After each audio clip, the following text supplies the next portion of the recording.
शाळेमध्ये सोडून आले आणि आता थोड्या वेळाने जायचं आहे आणायला. आणि माझे 2-3 दिवस ब्लॉग नाही आले त्याचं कारण सांगते की लाईटच नव्हती, कसलीच लाईट नव्हती.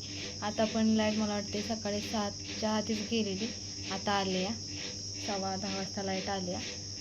तर असं होतं थोडासा मोबाईल चार्जिंग करते आणि मग सोनूला आणायला जाते. मला माहिती आहे तुम्ही माझ्या ब्लॉगची वाट बघता, पण कसं आहे थोड्याशा अडचणी असतात. लाईट नसल्यामुळे शूट करू शकत नाही, शूट केलं तर ते एडिट करायला पण चार्जिंग नसतं, असा प्रॉब्लेम आहे. नेटवर्क पण नसतं, असं काही झालेलं आहे सध्या, त्यामुळे ब्लॉग येत नाही आहेत. तर काही दिवसांनी अशी कंटिन्यू ब्लॉग टाकण्याचा प्रयत्न करीन असं झालं आहे. आणि उन्हाळा प्रचंड वाढला आहे, त्यामुळे स्वतःची काळजी घ्या. आताच तुम्ही ऐकलं असेल 9 महिन्याचं बाळ झोपलेलं ते उठलंच नाही, त्यामुळं मी पण असं ठरवलेलं की आता झाडाखाली जायचं नाही, बसत 2-2 फॅन लावायचं आणि घरातच बसायचं. पण अजिबात दम निघत नाही. आणि आम्ही रानात राहत असल्यामुळं आम्हाला मोटरची लाईट आहे. मोटरची लाईट तर तुम्हाला माहीतही नसते, सिंगल फ्यूज असते, पण मोटरची लाईट नसतीच. त्यामुळं मग म्हणलं की झाडाखाली जाऊन बसलेलं बरं. इतकी धग लागते, अक्षरशः अंग असं भासतं. जेव्हा कडक ताप येतो का नाही आपल्याला, तसं अंग असं गरम गरम लागतं या. पंख चालू असलं तरी काय असलं तरी. आणि सोनूला तर आधीच लय उष्णता आहे, त्यामुळे तिला तर मी बाहेर घेऊन तिच्या डोक्यात ना असं वाटतं मिठाचा पुडाच वतला आहे, एवढं मीठ तिच्या डोक्यात हाया. म्हणजे तिला मी तर दिवसातनं 2 टाईम आंघोळ घालायला लागले. सकाळची थोडीशी शाळामुळं घालते लवकर, तर तेव्हा नुसतं सोमट पाणी घेते, सोमट जास्त कडक नाही. आणि संध्याकाळी 4-5 वाजता तर थंड पाण्यालाच घालते. ते दिवसभर बाहेर ठेवलेलं पाणी असताना कळशीत नाही, ते थोडं गरम झालेलं असतं, त्यानं मी तिला आंघोळ घालत असते. म्हणजे 2 टाईम तिला आंघोळ घालते, कारण तिला नंतर थंडीच्या दिवसात इतका त्रास होतो ना की बासच. आता आम्ही ना 11-12 वाजेपर्यंत बाहेर झोपतो, पंखा आधी घरात लावतो, पूर्ण घरात थंड होऊन देतो आणि मग घरात येतो का नाही. तिला बाहेर झोपवलं तरी पण असं आंघोळ घातल्यानंतर ना आपला कसा घाम असा पडतो, म्हणजे पाणी पडतं असं तिच्या डोक्यातनं अंगातनं पाणी पडून पण सगळा घाम असं केलं ना तर घामाचं टिपकं ओढतं, तर एवढा घाम येतो तिला. तर काळजी घ्या, खरंच प्रचंड उन्हाळा वाढला आहे. उष्माघातामुळे कितीतरी लोक दगावली ती या, मी तुम्हाला सांगते आणि तुम्ही मला सांगत असता. पण असे आम्ही पत्र्या शेडमध्ये राहतो, तसं काही नाही आहे, पण सगळ्यांनी काळजी घ्यावी असं मला वाटतं. आणि शेवट नशिबात आहे ते गोष्टी होणारच, पण आपण काळजी घेतली तर थोडंसं भर पडेल म्हणूनसाठी. तर चला आता बसते थोडा वेळ, तिकडं अंथरून वगैरे नेऊन टाकते आणि सोनून आणायला जाते. आणि मी आणि श्रेयस जातो, तो गाडी घेतो, मी मागं बसते. माझा तो ताप वाचला आहे गाडी चालवायचा, तो चालवत असतो गाडी आणि मी मागं बसत असते. तो आल्यापासून तेवढं काम हलकं झालं की तो मी सोबत जाते, त्याला एकट्याला नाही लावत, आम्ही सोबत जातो दोघंजणी, सोडायला पण आणि आणायला पण. असं चालतंय बघा पंखा जेव चालल्यावानी, असं झालं. हा पंख्याचं काय सावा बघा किती गरम झाले. तीच काय मी पण 2 वेळा आंघोळ करते, कारण घामानं ना लय विचित्र हाल होतं, खतरनाक. आणि जरा गावाला जास्तच गरमी जाणवते. मला करते. शहरात मी कसं हवा यायला जागा नसते, पण ऊन पण इतकं तिकडं वाटत नाही, कारण बिल्डिंग वगैरे असते, त्याच्या सावली वगैरे पडत असते. आम्ही रानात राहतो, माळ राहतो, जिकडं बघाल तिकडं तुम्हाला दगडं धोंड आणि माळरान मोकळं, वाळलेलं गावात माती ढिगारं एवढंच बघा भेटणार आहे. तर लय भकास वाटतं गावाला. जे कोणी शहरातलं असेल त्यांनी खरंच गावाला येऊ नका. काळं तर तुम्ही पडणारच आहे, पण गरमीनं तुमचं प्रचंड हाल होणार आहे तर बेकार. पण असते काय काय मुलांना सुट्ट्या लागल्यानंतर गावाला येऊ वाटतं, पण काय उपयोग नाही गावाला येऊन. शहरात आपलं बरं, लाईट तरी थोडा वेळ तरी असते. गावाकडे सकाळची जी लाईट जाते ना, संध्याकाळी 7-8 वाजता लाईट येते, दिवसभर लाईटीचा पत्ता अजिबात नसतो. आणि मग गावाकडे येतात ना जी शहरातली, त्यांना करमत नाही, मोबाईलमध्ये चार्जिंग नसतं, लाईट नसती, काहीच नसतं. आणि रानात जावं तर काही लाईट नाही तर पाणी वगैरे पण शेतांना नसतं. म्हणजे लय गोष्टी आहेत गावाकडे, जी गावाकडचीच माणसं ॲडजस्ट करून घेऊ शकते ती. जेवढं गाव चांगलं पण आहे तेवढं वाईट पण आहे, असं झालं. असं चला मी सगळं बोलण्याचंच हे करेन. आता सोनाला घेऊन येते आणि नंतर जेवण वगैरे करतो आणि मग तुम्हाला भेटते.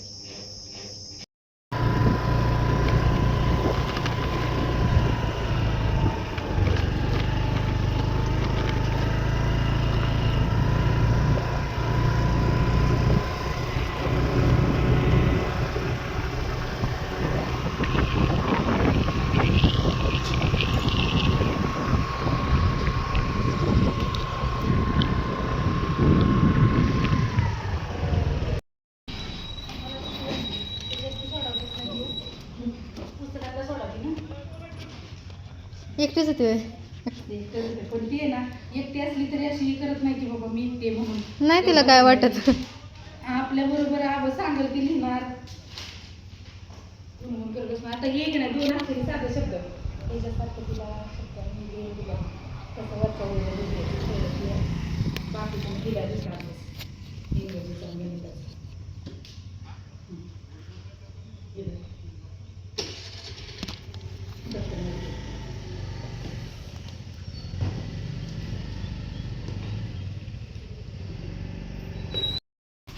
आम्ही घेतलं आता सोनूला शाळेत ना आता निघालो घरी.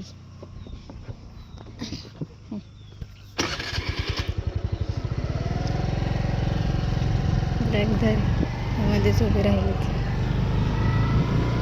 शाळेतनं घेऊन आले आणि सोनू तिच्या दाजीसोबत तिकडे बसले टी व्ही बघत. आणि मी आले इकडं कारण गरम होत आहे.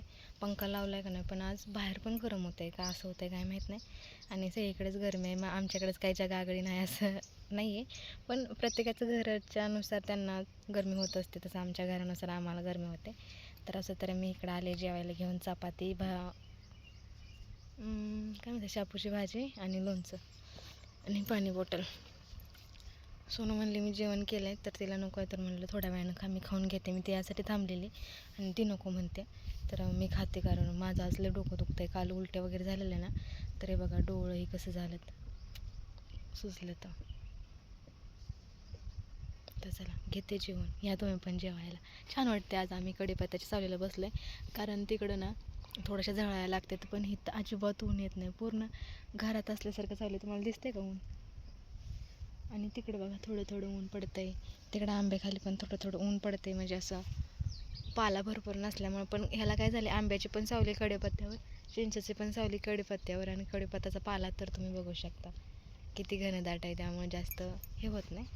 तर असं जेवण घेऊया गप्पा मारत टप्पा मारत. आणि मला माहिती आहे माझे ब्लॉग पहिल्यासारखे येत नाही आहे. मोस्ट इम्पॉर्टंट तर म्हणता ओढणी घेत जावा, पण कधी कधी काय काय ड्रेसवरती मी नाही घेत. असं माझे ब्लॉग पहिल्यासारखं येत नाही, तर आता तर माहीत नाही माझे ब्लॉग असे रोज पडतील का नाही. आता उन्हाळ्यात सुट्टी आज सुरू झाली माहिती आहे, त्यामुळे सगळे येणार, मग ब्लॉग जरा कमी कमी पडणार, म्हणजे शूट नाही घेणार असं होणार आहे. तरी पण आमच्या दोघांचं नवरा बायकोंचं काय असेल तर ते शेअर करीनच. आणि अजून एक गोष्ट ना, हल्ली आमच्यात खरंच खूप वाद होतो. आत्ता आम्ही चांगलं आहे ना, तर थोडं मिनटानं ना कारण नसताना पण आम्ही भांडतो. काय झालं माहीत नाही, पण भांडणं होतेच आमच्यात. आधी कशी इतके होत नव्हते, आणि आम्ही ते मनाव घेण्यासारखे नसते, म्हणजे कोणीतरी समजून घ्यायचं. मी कधी समजून घेत नव्हते कारण माझी चुकी नव्हती, त्यामुळे मी समजून घेत नव्हते. ज्याची चुकी होती ते समजून घेत होतं, पण आता तो पण समजून घेत नाही, मी पण समजून घेत नाही, तर तो एवढी वाद कुठं जाऊन पोचतोय. काय सोल्युशन असेल तर सांगा. छान वाटतंय ते. एकटीला नाही जेव वाटत, पण काय करणार.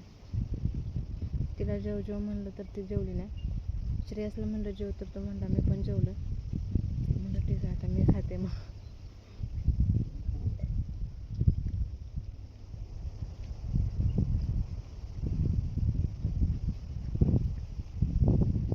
माझं डोळं सुजलेत ना, तर ते रडून रडून सुजले. तर हा एप्रिल महिन्यानं खरंच माझ्यासाठी अजिबात चांगला नव्हता. म्हणजे माझं एप्रिल फुलच करून टाकलं. अजिबात चांगला नव्हता. एकही दिवस माझ्यासाठी चांगला उगवला नाही.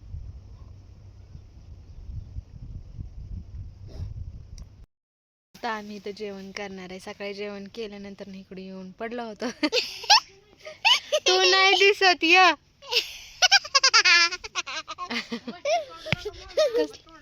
कसली नाही, तू नाही दिसत. पुढचं चालू मागचं नाही. कसली हसती. दिवसभर लोळलो ना, तर भूक लागली. पैसे नाही येत, नाही तर दुकानाला गेलो असतो. अकाउंटला पैसे नाही तर नाही रे, नाही दाखवत. ये त्याचं काय ऐकतोय, पुढचं दिसतंय. चला आता जेवणार आहे आम्ही.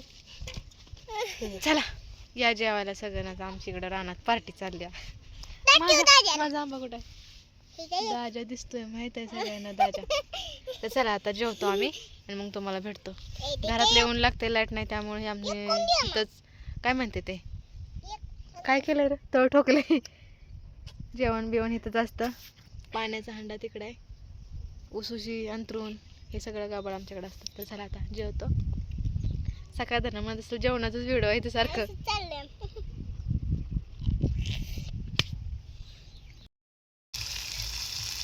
तर इकडे बनवलाय आम्ही मासा तव्यावरचा आणि कढईत वगैरे दूर लागतो बनवण्यापेक्षा ना असं तव्यावरती छान लागतो. कुत्र्याला लय जोर आलाय झोपायला, सारखं त्याचं तोंड सुरूच आहे. तर असं चला झालंय आणि आता जेवण करणार आहे आम्ही. इजवणार आहे काटको. हे आवाज कमी करा बाळा. जेवायच ना. चला झालंय का? झालंय झालंय झालंय उठा.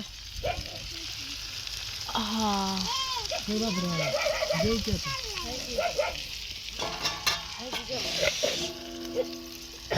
थोडस हे होऊ देत तर आपण घरातलं बघूया तोपर्यंत. आणि आजचा बेत खरंच छान आहे. मला वाटतं ह्याच्यात बिर्याणी आणि ह्याच्यात चायनीज आहे. कारण ह्यांना यायला उशीर झालेला तर गहू वगैरे घेऊन दळून आणायला. आता वाजलेत तुझ्या बापानं 10 वाजले त्या आणि आत्ता जस्ट आला ते जाऊन तिथं बसलं. तर सामान बघा अजून इथंच आहे, पण ती यायच्या आधी मी फक्त मासं बनवून ठेवलेलं. तर चला आता घेतो जेवण, कारण सकाळ धरणं ना म्हणजे जास्त काही खाल्लं नव्हतं तर बघा गरमीनं काय किती जरी आवरलं आणि काही जरी केलं ना तरी व्हायचं ते होतंय. तर असं चला आजचा आपला कसं वाटलं नक्की सांगा. आणि ना जसं होईल तसं शूट करण्याचा प्रयत्न करते. लाईट नसते त्यामुळे मला भरपूर साऱ्या गोष्टी ॲडजस्ट कराव्या लागतात. तर बघू ह्याच्यानंतर कधी ब्लॉग येतोय आपला काही माहीत नाही आहे, पण देण्याचा प्रयत्न करेन. मलाही वाटतं की ब्लॉग बनवल्याशिवाय मला पण काही पर्याय नाही आहे. जर मी बनवणार तर माझे डॉलर वगैरे वाढणार आणि मगच मला पेमेंट येणार. अशा गोष्टी आहेत त्या, पण अडचणींच्या पुढं काय करू शकत नाही आहे मी, असं आहे. तर असं चला लय गरम होते त्यामुळे आम्ही बाहेरच बनवतो, बाहेरच खातो, बाहेरच झोपतो. एवढेच आता पंखा लावते आणि म्हणजे थोडंसं गार होईल घरात, पत्रा वगैरे गार होईल तोपर्यंत जेवण वगैरे पण होतं आहे. तर चला आजचा ब्लॉग कसा वाटला नक्कीच कमेंट करून सांगा. आणि हे किती दिवसात आले तुम्हाला माहिती आहे. लास्ट टाइम आम्ही 2-3 महिन्याच्या आधी खाल्लं होतं आणि त्याच्यावर आत्ता खातो. म्हणजे जास्त आम्हाला बाहेरचं खायला भेटतच नाही. आम्ही स्वतःहून कुठं बाहेर जात नाही आणि घरी आणायला हे उशिरा येतात त्यामुळं कधी कधी मी जेवण बनवलेलं असतं, पण आता पर्यायच नव्हता. तांदूळ पण हे आत्ताच घेऊन आले बघा, दिसतंय हे शाबूस तांदूळ आहेत आणि इकडं आहे ते खायचं तांदूळ आहे आपलं भाताचं.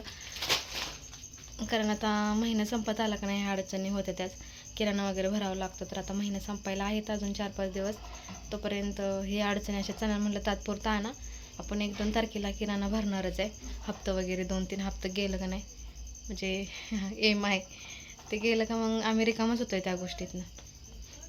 चला कसं तरी व्हायला लागलं, असं घरात आलं ना उमचळून येते गरमीनं. चला बाय बाय.